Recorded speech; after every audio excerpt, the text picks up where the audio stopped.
kamaliriza ebigambo byange kubanga nziruka endeese n'ekyerima ate nkomewo ebujumba eyo yonna nziika baki bantu bakoze eki battibwa waka. Saba Mukama Katonda abanywezi mu buli kibi Mungu atuweemu ekiki ekirungi. Amaka gano maama taata nange munsonyiwe, nange sina musango, bano sinze nabasse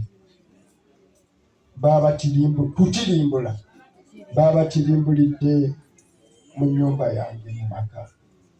Saba Mukama Katonda baweemu ekisingako. Nasindise dda wano abantu ndowooza mwabalabye akira mwabaddeka nenyambako kyensobodde mu kwerekera mikwano gyange.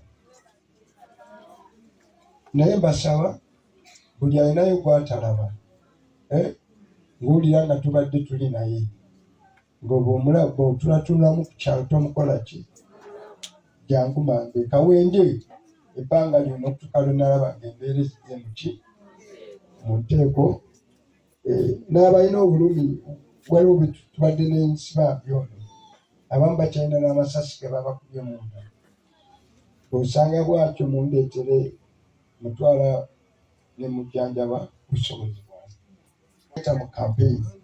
Kale nno kitalo nnyo, kitalo ddala wengenda okubeera nga ntandika era njagamba nti omuntu yenna ali reasonable regardless of the political affiliation gy'olinza okubeera ng'oli naye wobeera ng'olaba akatambi ako oba nga wabadde in attendance ku mukolo ogwo ogw'okusiibula abagenzi ninza okugamba gwennyamiza era olinza okwoza ku mmunye. Omukulu gwentandise naye bamuyita omukulu Muwanga Kivumbi era nga weeri Butambala. Omukolo gwe yabaddeko babadde basiibula omu ku baana 10 abagambibwa okuba nga bakubibwa ebyasi ab'ebyokwerinda ne babeera nga bafiira mu maka ge.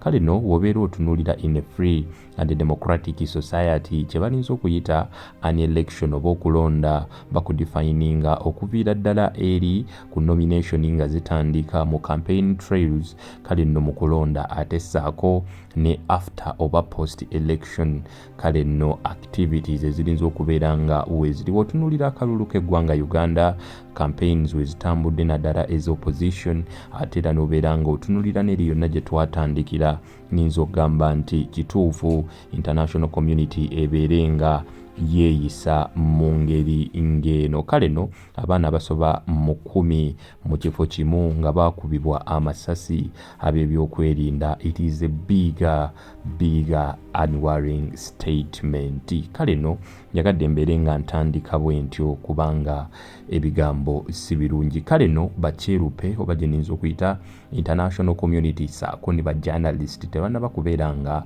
batuula kussa mukono era bakoze bigger statement ku ggwanga lyattu Uganda. Byenjagala obeere nga olabako nenjagadde mbeere nga njijjawo local bulletin eno osobola okubeera nga naawe withdrawing la distinctions. Omukulu kugambye gwentandise naye bamuyita Muwanga Kivumbi oyabadde nga ali mu kusiibula omwoyo gw'omugenzi era n'abagamba avaawo alina ewalala walaga kubanga batta abaana 10 mu maaso ge era mu maka ge. Kaakati waliwo statement wa kitiibwa Gen Yoweri Kaguta Museveni gye yakoze mu victory speech ye. Olinza okubeera biased naye ate okumanya genesis ya buli kimu ate n'okuwa deduction erinza okuba entuufu.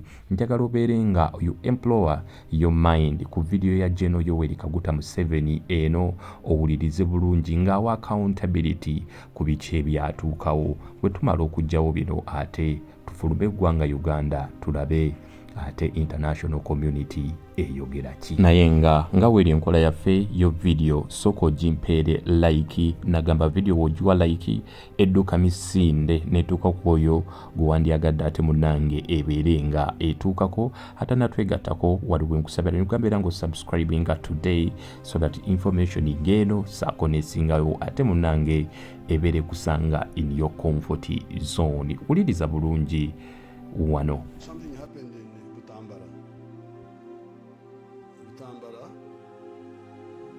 Character called Kivumbi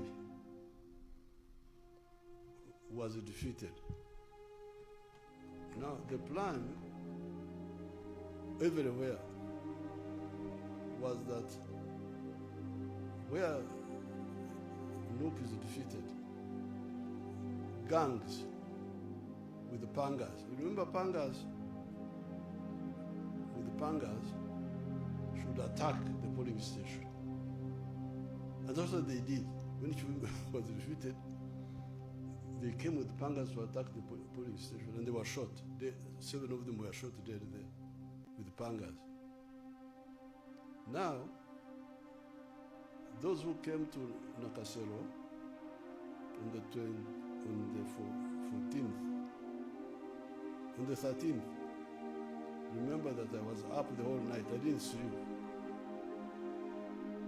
They came to pray there. They showed me there. I didn't sleep the whole night. I was busy meeting. The problem with the group of these traitors, like Chaguranyi and some of the other opposition, not all of them, some of the opposition, especially those who used to belong to the Besigye group, Besigye wing, they don't understand that Uganda is a land of martyrs. In my New Year's speech, I made this reference, but people don't listen to my speeches. They think I'm just talking. I never talk anything. Everything I talk is deliberate and decisive. If you read that speech of my New Year, I said, you people, Uganda is the land of martyrs, if you don't know. Ebyo nno bye bigambo bya Gen Yoweri Kaguta Museveni era nga omukulu Muwanga Kivumbi yasobodde okubeera nga bya counteringa n'abeera nga akola response omuntu yenna oba yabadde agoberera ebintu byonna gy'alinza okugamba nti nno yabadde worth it. Kale no nga bannamawulire saako n'abalala badde bagoberera akalulu kano na buli event etuukawo yabadde astonished ne reply oba accountability. Kale no wakitiibwa Gen Yoweri Kaguta Museveni gye yawadde ku njega eyaliwo eyafiiramu abantu 10 era ng'omuwulidde bulungi agamba nti ebutambala eyo oluvannyuma lw'omukulu Muwanga Kivumbi okuluzinga oba okubeera defeated baorganizinga ebibinja oba gangs nga babawadde ebiso olubalumbe police stations basobole okutuusa ate obuzibu kubakwata mundu, ekintu ekyongedde okubeera nga kireeta concern cause the facts of the case nti enjega eno yaliwo mu maka g'omukulu Muwanga Kivumbi era ng'agamba ab'ebyokwerinda ba-attackinga amaka ge ne bashutinga abaana abasoba mu 10 ne babattirawo mu maka ge, ate nga ye president agamba okusinziira ku intelligence ne report gye baamuleetera. Kale nno baabagamba nti bano baali balina ebiso nga balumba police stations oba baalumba police stations. Kale nno nga balina ebiso, kale nno baalina solution emu yakubeera nga babasindirira ebyasi ne babatta. Kino kikulekawa nti ensonga zino bwe ziba nga ziringa we ziri ne President Yoweri Kaguta Museveni y'omu ku bantu be bafiidinga ne reports enfu, kubanga waayimirira ku national TV ng'eyo n'awa accountability ku biki ebyabaddewo naye ng'olaba tebi correspondinga n'ebyo bituufu byatuuseewo. Kyongera okweraliikiriza era ne kikufaananyiriza omuzadde alina omwana gw'ayagala ennyo gwakkiririzaamu nti tasobola kukola bituufu ate omwana oyo ng'eri akola birala, kubanga omwana oyo buli we bamuleetera oba we baleetera omuzadde omusango omwana oyo gwakoze ng'omuzadde tagumusuubiramu ajja kugamba bamuwaayiriza omwana ne waaba mukyamu. Kale no tujja kugamba nti Gen Yoweri Kaguta Museveni alinza okuba nga yeesiga nnyo intelligence ye saako n'amagye ge. Kale no buli kye gamugamba naye alinza okuba nga kyatwala kuba enjega eba yagwa mu maka ga muntu ate ye atutegeezezza nti bano baamugambye baali balumbye police station n'ebiso ne basindirirwa amasasi. Ekyebuuzibwa mu maka ga Muwanga Kivumbi we wali polling station oba police station? Kale nno mbasaba eggulire lino tulijjeko engalo ate tugendeko ebweru wa Uganda. Well, Yoweri Museveni, it was the 7th time he stood for election. You know, he's 81 years old now. I first met him in 1986 when he was a rebel leader, where he told me that the problem with Africa was leaders who stayed in power for too long. Well, you can take that as you will. Bobi Wine, who is the main opposition leader, who claims there was rigging and that he did much better than the official results show, he fled after his house was attacked by paramilitaries, security forces, not quite clear who, last night. I spoke to him in hiding this morning. I asked him what his plan was. He said, my plan is to stay alive, and that means keeping out of the way of Muhoozi. Muhoozi is President Museveni's son. He's the head of the army. He has threatened to kill Bobi Wine in the past. This is not a story which has been getting a lot of attention, even though I think it is very critical because of Venezuela, because of Iran, because of Greenland, but let's not take our eyes off it. Kale no ye veteran journalist era abamu balinza okubeera nga bwe babadde bamulaba obulabi balinza obutabeera nga bamujjukira naye nga naye akimensionize n'abeera nga ategeeza nti bingi ebiri mu kwapeninga in the world wabula nga agamba nti the United States and the West oba the international community ebadde occupied n'ensonga nnyingi olwo nno n'osanga nga tetadde liiso ddene ku Uganda era nga nokoddeyo instance bbiri okubadde eya Venezuela eno omukulu Donald Trump gye yasobola okubeera nga kale nno asolovinga saako ne Iran n'agamba that is why mulinza okuba nga Uganda mbadde temugitaddeeko maaso era ng'ategeezezza nti ekiro ekikeeseza olwaleero ayogeddeko ne His Excellency Robert Kyagulanyi Ssentamu n'amubuuza ki ekiddako n'amugamba ngezaako okubeera nga neekweka n'amugamba weekweka naye ki ekiddako n'amugamba nfuba nnyo okulaba nga mba mulamu kubanga nnoonyezebwa. Akoze remarks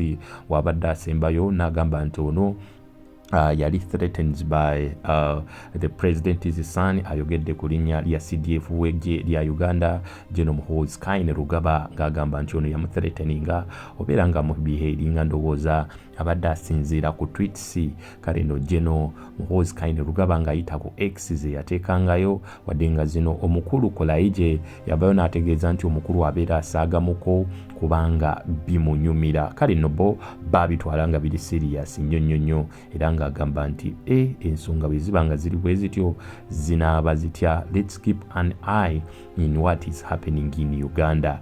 Bye bibadde ebigambo byonjagala nkuweeko ne ku munnamawulire ono ng'alina emphasis kyakola saako n'okuba ebituli mu ripooti eyaweereddwayo African Union ng'egamba nti akawulu kano tekabadde muwadde kyekubiira kabadde ka mirembe myerere. Njagala nkakuwe naye nga sinaba kubanga nkakuwa omukyalo ono nabagambye balinza okubanga bangi tebamutegeera. Njagala nsookemu okujjukizeeko ng'abuuza ebibuuzo wakitiibwa John Kaguta Museveni ku overstaying in power y'omu eyakola ne last interview omukulu Gaddafi oba Muammar Gaddafi oyagambira nti bannalibya bajja kumukuuma bakyamwagala. Nzikiriza nsooke nkuwe ku kabutambi buno bubiri obunkujjukiza lwaki muyise veteran journalist ate oluvannyuma nkuweeko ono akubye ebituli mu ebyo bya happenings mu kalulu akali just concluded 3 days back.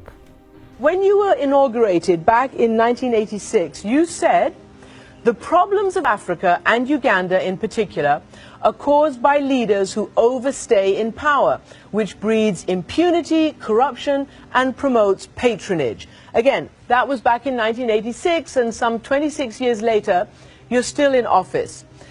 Why is it, sir, that African leaders seem to have such a hard time stepping down?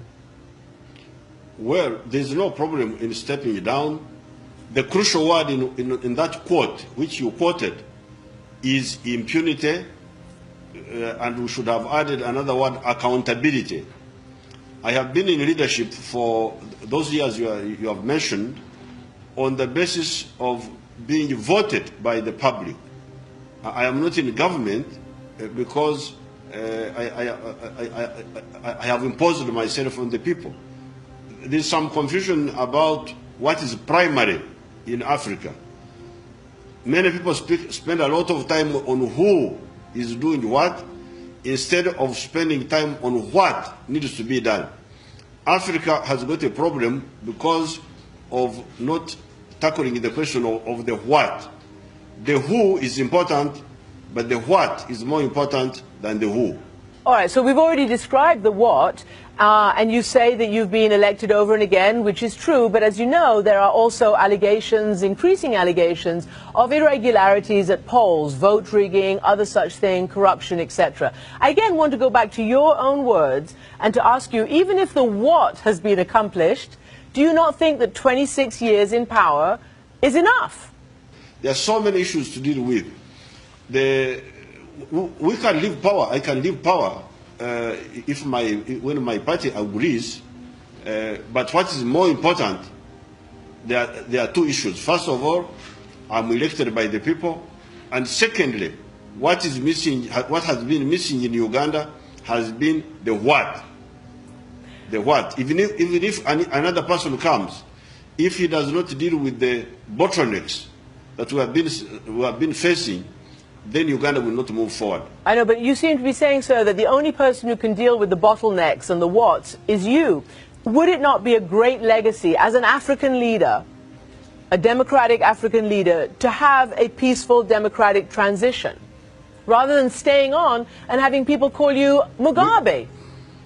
I can leave power anytime when our party agrees and we see that's the best thing to do. President Museveni, thank you very much indeed for joining us. Thank you very much, Christian. Kale no nga wulidde yoyo omukyala Christian Kaleno gwerinza okuyita veteran journalist munizo omulaba nga akuzekuzeemu n'ogamba oba si yeeyo yo yennyini era nga yali putting right questions ebiseera ebyo. Kale no Gen Yoweri Kaguta Museveni yali akakulemberera emyaka 26. Kale no you can imagine how many years past that video.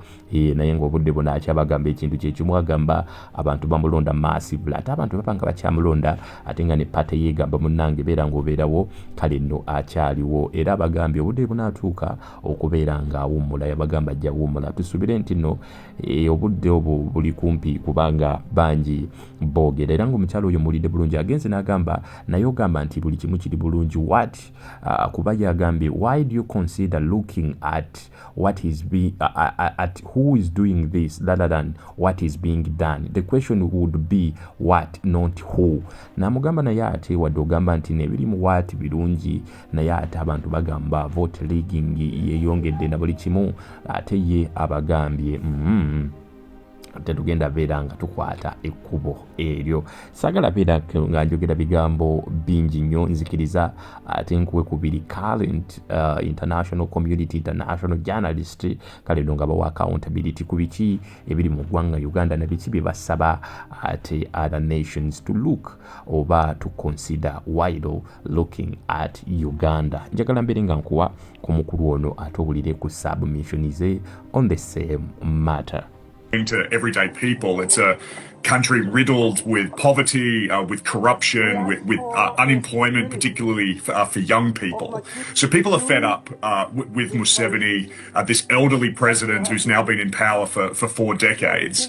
And there's real disillusionment, I think, with the entire political system, that it's simply not possible to have a free and fair election. It's not possible for the opposition really to make inroads. And so I think this is creating an enormous amount of depression, particularly for younger Ugandans. I'm sure you well are aware of the fact that the United Nations released a report ahead of the vote warning that the electoral process has been marked by repression and impunity. Given these concerns, how credible would you say this election was? This has been a heavily flawed election, Michael, just as the last 5 or 6 elections in Uganda have been heavily flawed. We've seen the harassment and the intimidation of Bobi Wine. Well, to the best of our own knowledge from our team, the African Union Commencer and IGAD team, there was no evidence of ballot stuffing. We did not observe in all the polling stations in the country, but based on, I think, 400-something polling stations that we observed, and especially where we witnessed the closing There was no evidence of ballot It's against protesters in the streets. We've seen an internet blackout of the country in the last week or so. And so I think Bobi Wine is right when he comes out and says that this is not a credible election. This has been incredibly flawed. There's been stuffing of ballot boxes. No one really believes that Museveni could have won a 72% victory here. I think one of the telltales as well is that this is the lowest turnout we've ever seen in a Ugandan election. Only 52% of the population turned out. I think that also shows that many people have simply lost faith in the electoral process. And so there's an enormous amount of trust that is going to be needed to be built in Uganda.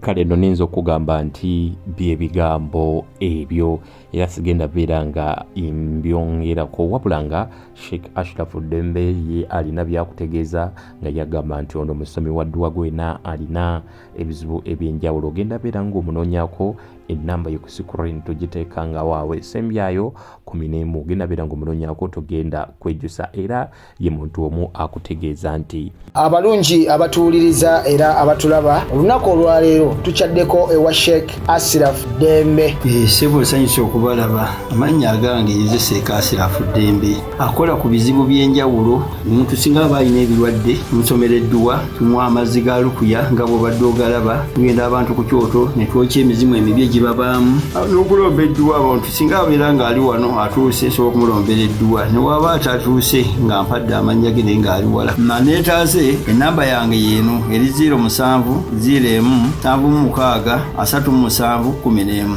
nammwe bannyinaffe abali ebweru oyagala okuba nti oyagala okulombera ku dduwa ng'olina ebizibu viza zibuze amaka gakolongotana sente zikola zimpita mu ngalo ojja kumpeereza ekifaananyi kyo n'amannya go ebyo byokka bijja kummala nja kukulombera edduwa ojja kutereera olunaku olusembayo mu mwezi mba n'edduwa eyawamu ffenna n'abalwadde bange abakadde n'abapya. Salaamu alaikum warahmatullahi wabarakatuh.